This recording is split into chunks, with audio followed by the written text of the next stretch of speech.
ஒரே ஒரு கேள்வி, திமுக தீய சக்திங்கிறாங்க டிவிகே கட்சியினுடைய தலைவர் விஜய் அவர்கள். உங்களை திருச்சி விமான நிலையத்தில் கேள்வி கேட்குறாங்க, என்ன பதில் சொல்றீங்க? ஒன்று இல்லை ஆதரிங்க.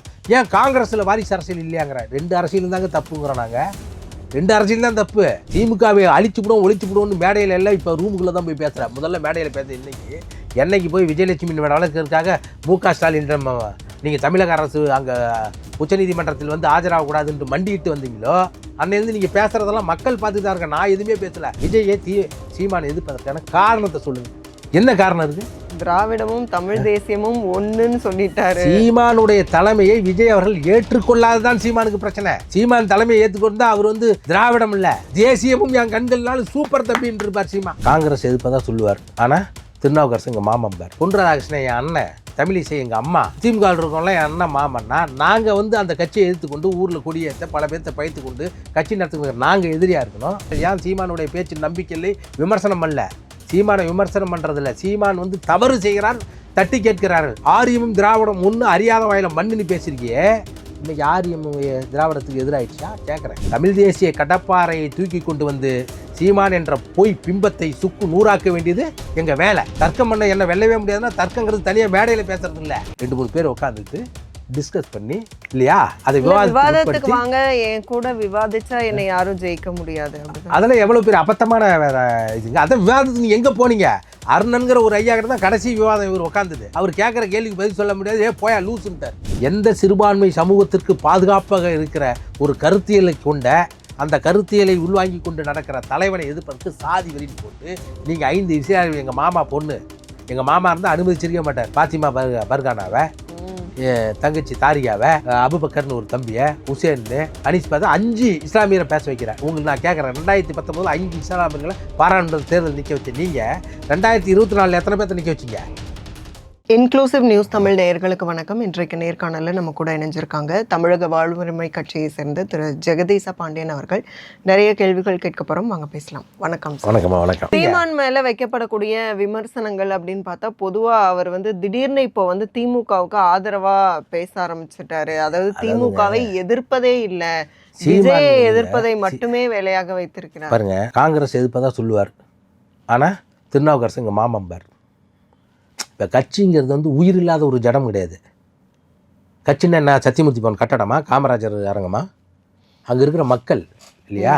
அப்போ நீ அந்த கட்சியில் இருக்கிறவன், அவன் என் மாமா, பொன் ராதாகிருஷ்ணன் என் அண்ணன், தமிழிசை எங்கள் அம்மா, திமுக இருக்கோம்ல என் அண்ணன் மாமன்னா, நாங்கள் வந்து அந்த கட்சியை எதிர்த்துக்கொண்டு ஊரில் கொடியேற்ற பல பேர்த்த பயிர்த்து கொண்டு கட்சி நடத்துக்கிற நாங்கள் எதிரியாக இருக்கணும். ஆனால் ஒரே கட்சியில் பயணப்பட்ட நாங்கள் கட்சி விட்டு வெளியே வந்து அண்ணன் தம்பியாக பழக முடியாது. கேட்டால் சமூக ஒரு வேறு, அரசியல் ஒரு வேறுப்பா. அம்மையார் ஜெயலலிதா அவர்கள் இருக்கும்போது தாமரைக்கினுடைய சாவுக்கு இன்பு தமிழன் அனுப்பல அந்த அம்மா, அப்படிலாம் இருக்கக்கூடாதுன்னு பேசுகிற நீ. ஆனால் எங்கள் கட்சியினுடைய முன்னணி பொறுப்பாளர் அண்ணன் ஹுமாயினுடைய திருமணத்திற்கு எங்களுக்கு பத்திரிகை வைக்க வேண்டாம் என்று சொன்னவர் சீமான். 15 ஆண்டு காலமாக நாங்கள் கூடையே பயணப்பட்டு விட்டு, அப்போ நீ என்ன பெரிய சமூக உறவு பேசுகிற? அந்த மாதிரி நீ பெரிய இவருடைய பாரதியாருடைய பெருமையை பேசுவோன்னு யாரும் தப்பா இல்லை. நீ ஏன் என்ன மேடையில் பேசுகிற? மாற்றி பேசுகிற. ஏன் சீமானுடைய பேச்சு நம்பிக்கை இல்லை, விமர்சனம் அல்ல. சீமானை விமர்சனம் பண்ணுறதில்ல. சீமான் வந்து தவறு செய்கிறார், தட்டி கேட்கிறார்கள். ஆரியமும் திராவிடம் ஒன்று அறியாத வாயில மண்ணுன்னு பேசியிருக்கியே, இன்றைக்கி ஆரியம் திராவிடத்துக்கு எதிராயிடுச்சா கேட்குறேன். இதெல்லாம் நான் சொல்ல, நீங்கள் பேசுகிறீங்களே. ஏன் தமிழ் தேசிய கடப்பாறை என்ன ஆயிடுச்சு? அதை நாங்கள் முடிவு பண்ணிட்டோம். தமிழ் தேசிய கடப்பாறையை தூக்கி கொண்டு வந்து சீமான் என்ற பொய் பிம்பத்தை சுக்கு நூறாக்க வேண்டியது எங்கள் வேலை. பேசுகிறீங்க திராவிடம் ஒழிகன்னு பேசுகிறது என் வேலை இல்லை, தமிழ் தேசியம் வாழ்கங்கிற. அப்போ கடப்பாறையை தூக்கி கொண்டு வந்து நீ எப்படி திராவிட தேசியத்தை இழிப்ப? அப்போ எங்கால் நான் சொன்னேன் ஒரு நண்பர்கிட்ட, அவர் இப்படிலாம் பேசுகிறாரு, ஒருவேளை நான் வந்து கடப்பாறையை தூக்கி கொண்டு வந்து தமிழ் தேசியத்தை வளர்ப்பண்ணா பரவாயில்ல, இந்த பிம்பத்தை தகர்க்கிறது தான் தமிழ் தேசிய கடப்பாறையை தூக்கி கொண்டு என் வேலைன்னு. டே, இடிஞ்சு போனதை ஏன்டா நீ இப்போ பேசிகிட்டு இருக்க? தமிழ் தேசிய மண்வெட்டி வேணால் கூட்டு வந்து தூக்கிட்டு போய் அப்புறப்படுத்துகிறா. சீமான்கிற ஒன்று நபர் இன்றைக்கு தமிழ்நாட்டு அரசியல் மேல இருக்கிற கோவத்துல நீங்க எப்படி பேசுறீங்க? நான் இது பேசுறது ஏதாவது லாஜிக் ஏதாவது தப்பா இருந்தா நீங்க சொல்லுங்க. நீங்க வந்து பெரியாரை 30 வருஷமா போட்டுருந்தீங்க, விமர்சிங்க. இப்ப தப்பே கிடையாது. 30 ஆண்டு காலம் ஒரு கொள்கையை நினைத்து நான் பயணப்பட்டேன். என்னுடைய அனுபவத்தில் என்னுடைய புரட்சிகர கருத்துக்கு இல்லை இந்த தமிழினத்தினுடைய விடுதலைக்கு அந்த கருத்தியல் தவறாக இருந்ததுங்கிற உள்வாங்கி கொண்டு எதிருங்க, தப்பு இல்லை. ஆனால் யாரை பெரியார், இந்திய கட்டமைப்பிலிருந்து இந்திய தேசியத்திலிருந்து சனாதானத்தை கடைபிடித்து பிறப்பின் அடிப்படையில் பேதம் கற்பித்து தமிழ்நாட்டு மக்களை அடிமையாக வைத்திருந்த ஆரிய வைதிக பிராமணரை கூட்டு சேர்ந்து கொண்டு நீங்கள் பெரியாரை விமர்சிக்கிறீங்களா? அதை தான் நான் விமர்சிக்கிறேன். பெரிய மேடையில் பீத்திக்கிறார் அசீமா. என் அளவுக்கு உலகத்தில் எவனாவது தர்க்கத்தில் வந்துருங்கிற. தர்க்கங்கிறது தானாக பேசிக்கிறது இல்லைன்னா ஒன்றுக்கு மேற்பட்ட நபர்கள் கூடி விவாதிப்பது. நான் வேணால் சவால் விட்றேன், சீமா எங்கே வேணாலும் கூப்பிட்டோம், எந்த இசத்தை வேணாலும் எந்த கருத்துக்கள் வேணாலும் போகிறோம், நான் போய் உட்காடுறேன். என்னை விட சிறப்பாக கூட அண்ணன் பேசிட்டோம். தர்க்கம் பண்ண என்ன வெல்லவே முடியாதுன்னா தர்க்கங்கிறது தனியாக மேடையில் பேசுறது இல்லை. 2-3 பேர் உட்காந்துக்கிட்டு டிஸ்கஸ் பண்ணி இல்லையா, அதை விவாதத்துக்கு வாங்க, என் கூட விவாதிச்சா என்னை யாரும் ஜெயிக்க முடியாது. அதெல்லாம் எவ்வளோ பேர் அபத்தமான வேற இதுங்க. அதை விவாதத்துக்கு நீங்கள் எங்கே போனீங்க? அருணன்கிற ஒரு ஐயா கிட்ட தான் கடைசி விவாதம் இவர் உட்காந்துது. அவர் கேட்குற கேள்விக்கு பதில் சொல்ல முடியாது, போயா லூசுன்ட்டார். இதெல்லாம் நீங்கள் மக்கள் பார்த்துக்கிட்டு தான் இருக்காங்க. அப்போ எப்படி தர்க்கங்கிறது தானாக பேசிக்கிற விட பைத்தியமா நீங்கள்? விவாதிக்க முடியலையே உங்களால் யாரோடையும் போய் உட்காந்து. ஏன்னா இவருக்கு எந்த கொள்கையும் ஒரு ஆள் இறுதி வரை பிடித்து கொண்டு போராட தெரியாது. பிஜேபியை எதிர்க்கிறேன்னு சொல்லுவார், பிஜேபி கூட சரணடைந்து பார்த்து இது பண்ணார். திமுகவை எதுக்குறேன்னு சொன்னார். ஒரே ஒரு கேள்வி, திமுக தீய சக்திங்கிறாங்க டிவிகே கட்சியினுடைய தலைவர் விஜய் அவர்கள். உங்களை திருச்சி விமான நிலையத்தில் கேள்வி கேட்குறாங்க, என்ன பதில் சொல்கிறீங்க? திமுக தீய சக்தி, வாரிசு அரசியல் கூடாதுங்கிறார விஜய், நீங்கள் என்ன சொல்கிறீங்கன்னா ஒன்று இல்லை ஆதரிங்க. ஏன் காங்கிரஸில் வாரிசு அரசியல் இல்லையாங்கிற? 2 அரசியல் தாங்க தப்புங்கிறோம் நாங்கள். 2 அரசியல் தான் தப்பு. காங்கிரஸ் வந்து விஜயோட கூட்டணி போகுதுன்னு சொல்கிறாங்க. அப்போ நீ என்ன, அப்போ திமுகவை அழிச்சுவிடும் ஒழிச்சுவிடும்னு மேடையில் எல்லாம் இப்போ ரூமுக்குள்ளே தான் போய் பேசுகிற. முதல்ல மேடையில் பேச என்னைக்கு போய் விஜயலட்சுமி வழக்கிற்காக மு.க. ஸ்டாலின் நீங்கள் தமிழக அரசு அங்கே உச்சநீதிமன்றத்தில் வந்து ஆஜராகக்கூடாதுன்ட்டு மண்டிட்டு வந்தீங்களோ அன்னையிலேருந்து நீங்கள் பேசுகிறதெல்லாம் மக்கள் பார்த்துட்டு தான் இருக்காங்க. நான் எதுவுமே பேசலை, மக்கள் பார்த்துட்டு தான் இருக்காங்க. விஜயை சீமான் எதிர்ப்பதற்கான காரணத்தை சொல்லுங்கள். என்ன காரணம் இருக்குது? திராவிடமும் தமிழ் தேசியமும் ஒன்றுன்னு சொல்லிட்டாரு. சீமானுடைய தலைமையை விஜய் அவர்கள் ஏற்றுக்கொள்ளாததான் சீமானுக்கு பிரச்சனை. சீமான் தலைமையை ஏற்றுக்கொண்டா அவர் வந்து திராவிடம் இல்லை தேசியமும் என் கண்கள்னாலும் சூப்பர் தம்பின்னு இருப்பார் சீமா. புரியுதா இருக்கு? ஆமாங்க, நான் தான் பார்க்குறேனே. இவர் தலைமையை ஏற்றுக்கொண்டு இவர் முதலமைச்சர் கனவில் இருந்தார். விஜய் அவர்களோட முதுகில் சவாரி சென்று நான் முதலமைச்சர் ஆகிடுவோம் இருந்து ஒரு வெற்று கனவில் இருந்தார். அது தகர்த்து இடிந்து விட்டது. அது மட்டும் இல்லாத நம்ம முதலமைச்சர் தான் அவ்வளோ அரசியலாக நடத்தலாம்னு நினச்சோம். ஏற்கனவே 8.22 விழுக்காடு வாக்கை வாங்கியிருந்தோம்.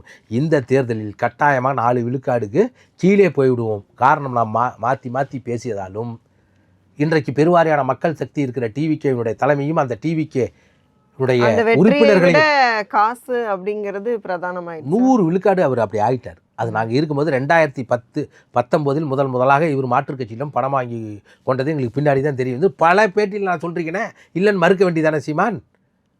அதுக்கப்புறம் தன்னுடைய சுய தேவையை லாபத்தை முன்னிறுத்தி தான் அரசியல் கட்சியை செய்கிறார். நீங்கள் பெரியார் என்னது சமத்துவ பெரியார் பாரதி, சாதி வெறி பெரியார் அப்படின்னு தலைப்பு கொடுக்குற நீ பெரியாருக்கு. சரி, அதில் யாரை பேச வைக்கிறீங்க? 5 இஸ்லாமியர்களை பேச வைக்கிறீங்க.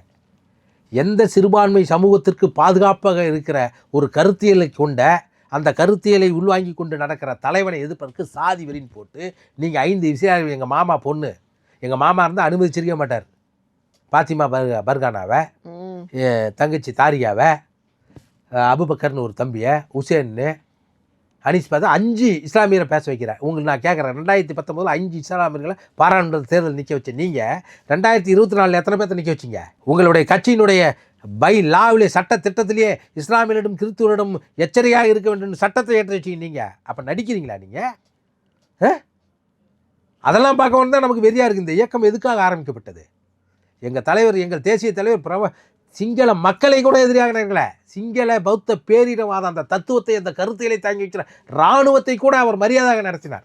செத்து போன சிங்கள இராணுவத்தை கூட தமிழ் புலிகள் வந்து ஒரு கோபத்தில் எட்டி வைக்கக்கூடாது, மரியாதை கொடுக்கணும், மரியாதையோடு அடக்கம் பண்ணணும். உயிர் போராடி இருந்தால் உயிரை கொண்டு போய் காப்பாற்ற வேண்டும் என்று நினைத்தவனுடைய தலைவனை பேரை சொல்லி அரசியல் நடத்துகிற நீங்கள் எல்லாத்தையும் கேவலமாக பேசுகிறது. இது தமிழ் தேசிய அரசியலுடைய கருத்தியலா இது? அதனால தான் நாங்கள் விமர்சிக்கலாம். நாங்கள் சொல்வதெல்லாம் உண்மை. சீமான் வந்து விமர்சிக்கிறது பிரச்சனை இல்லை, விமர்சனத்துக்கு அப்பாற்பட்டவர் உலகத்தில் யாரும் இல்லை. தேசிய தலைவர் பிரபாகரன் உட்பட அவதூறு பேசக்கூடாது. நீங்கள் என்ன பேசுகிறீங்க?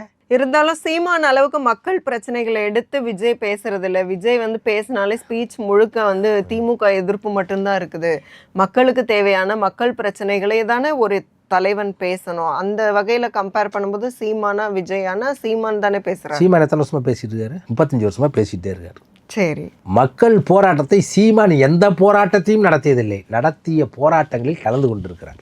நீங்கள் சொல்லுங்கள், எத்தனை போராட்டம்? ஸ்டெர்லைட் இவர் தான் நடத்தினாரா? பரந்தூர் விமான நிலைய போராட்டத்தை இவர் தான் நடத்தினாரா? ஜல்லிக்கட்டு போராட்டத்தை சீமான் தான் நடத்தினாரா? மக்கள் நடத்துகிற போராட்டத்தில் போய் கலந்து கொள்வார். இவரா போராட்டம் நடத்துறது இல்லையா? அதை நீங்கள் சொல்லுங்கள். நான் தான் இந்த 3 பெரிய போராட்டம், சும்மா இந்த ஆர்ப்பாட்டம் எதிர்ப்பு நடத்துறதெல்லாம் வேறங்க. அப்படி பார்த்தா இவரு தான் பரந்தூர் விமான நிலையத்துக்கு போய் மக்களோட நின்னார் இல்லையா? இப்போ ஒரு சிவானந்தா இதில் ஒரு ஆர்ப்பாட்டத்தை நடத்தினார் டிவிக்கு.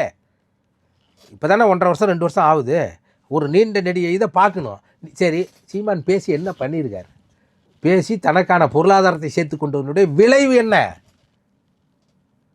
அப்போ நீங்கள் பேசி பேசி உங்கள் பணத்தை வளர்த்து கொள்வதை விட பேசாமல் மக்களுக்கு நல்லது செய்வது எவ்வளவோ பரவாயில்ல. எங்க தேசிய தலைவர் பிரபாகரன் கட்சியில இருந்து வெளியில வந்தவங்க எல்லாருமே வந்து சீமான் மேல வைக்கக்கூடிய குற்றச்சாட்டு வந்து இந்த பணம் அப்படிங்கிறதுக்காக அவரு வந்து சுயநலமா இருக்கிறாருங்கிறது. அப்ப ஏன் கட்சியில இருக்கும்போது அவருக்கு அவ்வளோ ஆதரவா பேசுறீங்க? அவ்வளோ இதெல்லாம் என்னன்னா, அந்த ஒரு விஷயம் வெளியே தெரிஞ்சு இப்போ நம்ம ஒரு குடும்பம் இருக்கு, விவாகரத்து எப்போ போவோம், எடுத்ததுக்கெல்லாம் போயிடாது. சரி பண்ணுன்னு உள்ள, அதுவும் நான்லாம் நெருக்கமாக இருந்து அண்ணனை சரி பண்ண முடியும். அண்ணன் பழைய சீமான், சரி என்றால் சரி என்று ஏற்றுக்கொள்ளும், தவறு என்றால் தவறு என்று புரிந்து கொள்ளக்கூடிய நபர்னு நினச்சேன். அது 2009 இல்லைன்னு தெரிஞ்சிச்சு.